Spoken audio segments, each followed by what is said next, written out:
आषाढ आला आहे, तळण तर झालंच पाहिजे. चला वेगळे भजी करूया.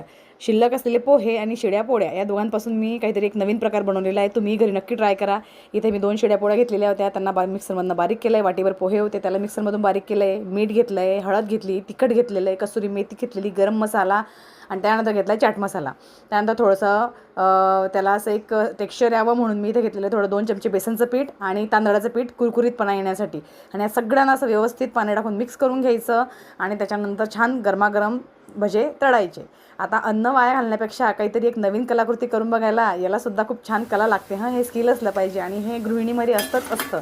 फक्त ते बाहेर काढावं लागतं, बाकी दुसरं काही नाही. हे बघा किती छान झाले. अगदी 7 ते 10 मिनटं, वाटणपासून तर तळेपर्यंत खाण्यापर्यंत अगदी 7 ते 10 मिनटाची रेसिपी आहे. घरी तुम्ही नक्की ट्राय करा. रेसिपी कशी वाटली मला कमेंटमध्ये नक्की सांगा. चॅनलला सबस्क्राईब केलं नसेल तर नक्की सबस्क्राईब करा. हे बघा आवाज बघा किती छान आणि कुरकुरीत असा येतोय.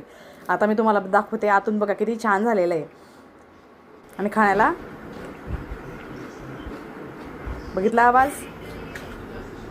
हे बघा किती लांबून शूट करते पण आवाज किती मस्त छान कुरकुरीत असा येतोय.